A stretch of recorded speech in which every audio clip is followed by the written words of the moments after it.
గుండె నిండా గుడి గంటలు సీరియల్లో ఈరోజు ఎపిసోడ్ చాలా ఉత్కంఠభరితంగా ఉంది. మనోజ్ అప్పుల బాధలో ఉన్నాడు. మీనా కుటుంబ సమస్యలను ఎదుర్కొంటుంది. మరియు బాలు ఆటో డ్రైవర్గా కథలోకి ప్రవేశిస్తాడు. మనోజ్కు అప్పు ఇచ్చిన వ్యక్తి అతడు పనిచేసే రెస్టారెంట్కు వస్తాడు. అతడిని చూసి మనోజ్ పారిపోబోతాడు. కానీ దొరికిపోతాడు. సాలరీ వచ్చిన తర్వాత వడ్డీతో సహా అప్పు తీర్చేస్తానని అప్పు ఇచ్చిన అతడిని బతిమిలాడుతాడు మనోజ్. హోటల్లో ఉన్న అన్ని ఫుడ్ ఐటెమ్స్ మనోజ్ తోటి తెప్పించుకుని తింటాడు ఆ ఫ్రెండ్.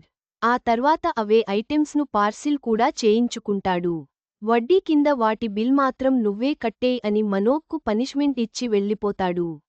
బాగా తిని బిల్ ఇవ్వకుండా వెళ్ళిపోయిన మనోజ్ స్నేహితుడిపై రెస్టారెంట్ ఓనర్ ఫైర్ అవుతాడు. ఇంకోసారి ఇలాంటి సీన్ రిపీట్ అయితే బాగుండదని మనోజ్కు వార్నింగ్ ఇస్తాడు. మీనా పుట్టింటి నుంచి తిరిగొచ్చిన సత్యం దీర్ఘంగా ఆలోచిస్తూ కనిపిస్తాడు. నేను చెబుతున్న వినకుండా మీనా పుట్టింటికి వెళ్లరుగా? డబ్బులు ఇచ్చారా? ఇంకా కావాలా అని అడిగారా అని భర్తపై ప్రశ్నల వర్షం కురిపిస్తుంది ప్రభావతి. బాలు వల్ల ఇల్లువాకిలి అన్ని అమ్ముకోవాల్సి వస్తుందని సెటైర్లు వేస్తుంది. పార్వతి డబ్బులు తీసుకోలేదని సత్యం అంటాడు. ఆ మాట వినగానే ప్రభావతి ఆనందపడుతుంది. మీనా పూల కొట్టు పెట్టి డబ్బులు బాగా సంపాదిస్తుందని, శివ ట్రీట్మెంట్కు తనే డబ్బులు ఇచ్చి ఉంటుందని నిందలు వేస్తుంది. అప్పుడే మీనా అక్కడికి ఎంట్రీ ఇస్తుంది. నా భర్తను మీ పుట్టింటివాళ్లు ఏమన్నారు అంటూ మీనాపై ఎగిరిపడుతుంది ప్రభావతి. అప్పుడే బాలు కూడా అక్కడికి రావడంతో అతడితో మాట్లాడేందుకు పక్కకు తీసుకెళతాడు సత్యం. బాలును సత్యం పక్కకు ఎందుకు తీసుకెళ్లాడని మీనాను అడుగుతుంది ప్రభావతి. అదేదో మీ ఆయన్నే అడగండి అని మీనా అంటుంది. అడుగుతాను. నాకేంటి, మేము ఏమైనా మీలా రోజు గొడవలు పడుతున్నామా అని మీనా మనసును గాయం చేసేలా మాట్లాడుతుంది ప్రభావతి. మీ తమ్ముడు చేయి విరిచాడు బాలు. ఆ తర్వాత నువ్వే అని బాలుపై మీనాకు ఉన్న కోపాన్ని మరింత పెంచుతుంది.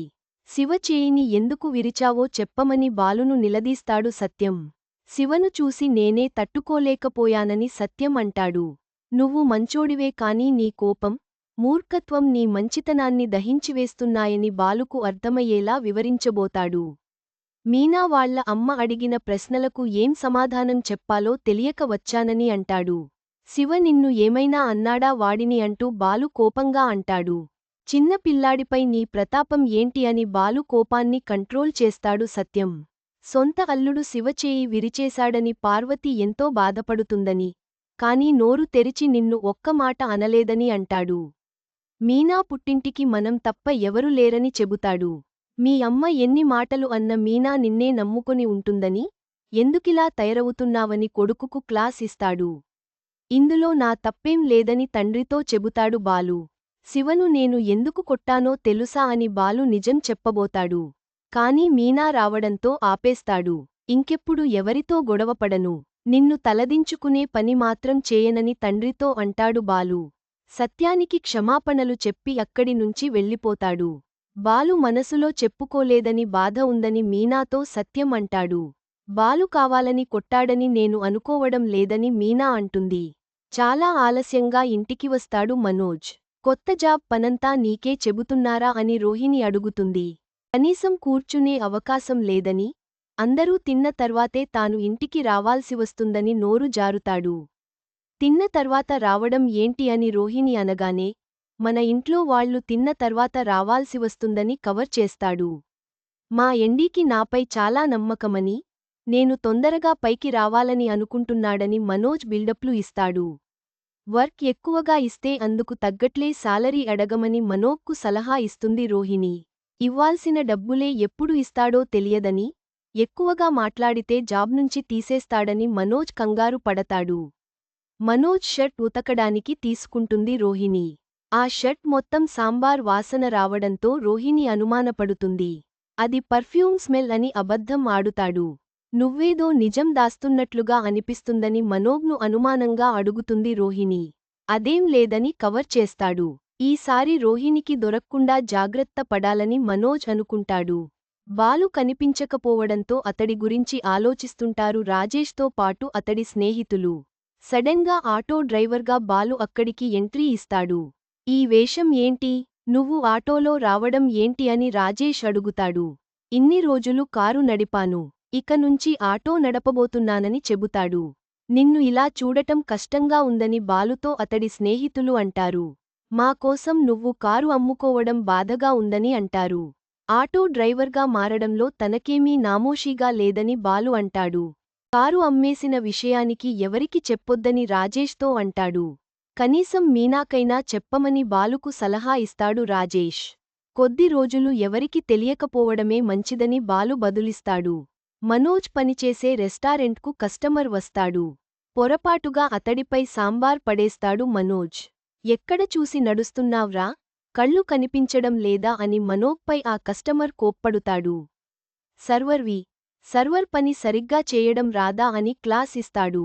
మర్యాద లేకుండా మాట్లాడితే ఊరుకోనని ఆ కస్టమర్కు వార్నింగ్ ఇస్తాడు మనోజ్.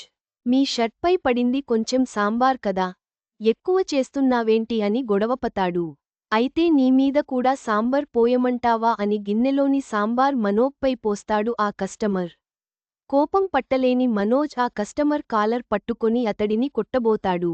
హోటల్ ఓనర్ వచ్చి మనోజ్ను ఆపేస్తాడు. కస్టమర్కు సారీ చెప్పి మనోజ్ను పక్కకు తీసుకెళ్లి క్లాస్ పీకుతాడు. నీ వల్ల ప్రతిరోజు ఏదో ఒక సమస్య వస్తూనే ఉందని, ఏ పని సరిగ్గా చేయడం లేదని ఫైర్ అవుతాడు. అసలు నీకు సాలరీ ఇవ్వడం దండగా అని అంటాడు. ఇప్పటివరకు నువ్వు చేసింది చాలు, ఇప్పుడు నా హోటల్ నుంచి వెళ్ళిపోరా అని అంటాడు. సరేరా అని మనోజ్ కోపంగా బదులిస్తాడు. భవిష్యత్తులో ఇంటర్నేషనల్ హోటల్ కడతానని, నీలాంటి వాళ్లను వెయిటర్లుగా పెట్టుకుంటానని ఓనర్ ముందు బిల్డప్లు ఇస్తాడు మనోజ్. నీ హోటల్నే కొనేస్తానని అంటాడు. సత్యం ఇంటికి పార్వతి, సుమిత్ర వస్తారు. భయంగా లోపలికి అడుగుపెడతారు. మీనా అని పిలుస్తారు. ఇది మీనా ఇల్లు కాదు, నా ఇల్లు అని ప్రభావతి అంటుంది. పార్వతిని లోపలికి పిలవమని సత్యం ఆర్డర్ వేస్తాడు. ఏం బొట్టు పెట్టి పిలవాలా, నాకేం అభ్యంతరం లేదు. ఆవిడకే ఆ రాత లేదు అని అవమానిస్తుంది. ఏం మాట్లాడుతున్నావు, అసలు నువ్వు మనిషివేనా? ప్రభావతికి క్లాస్ ఇస్తాడు సత్యం. పార్వతిని లోపలికి రమ్మని అంటాడు. ఊరికే పిలవని పేరంటానికి ఎందుకొస్తారు అని వెళ్ళండి అని తల్లిని కసుకుంటుంది మీనా. తండ్రి కర్మ రోజు ఫోటోకు హారతి ఇవ్వబోతాడు శివ. నొప్పి కారణంగా అతడి చేతిలోని హారతి పళ్ళెం కిందపడుతుంది. బాలు చాలా తొందరపాటు మనిషి అని, కోపిష్టి అంటూ నానా మాటలు అంటుంది పార్వతి. బస్తీ జనాలు కూడా బాలును తలో మాట అంటారు. అప్పుడే అక్కడికి వచ్చిన బాలు వారి మాటలు వింటాడు. బస్తీ జనాలను పోగేసి మరి నా గురించి ఇంత చెడుగా ప్రచారం చేయాలా అని అత్తను నిలదీస్తాడు. నా చేయి విరగ్గొట్టి మా ఇంటికే తినడానికి వచ్చావా అని బాలును అవమానిస్తాడు శివ. అతడి మాటలు తట్టుకోలేని బాలు కోపంగా వచ్చి శివను కొడతాడు. అక్కడితో నేటి గుండె నిండా గుడి గంటలు సీరియల్ ముగిసింది.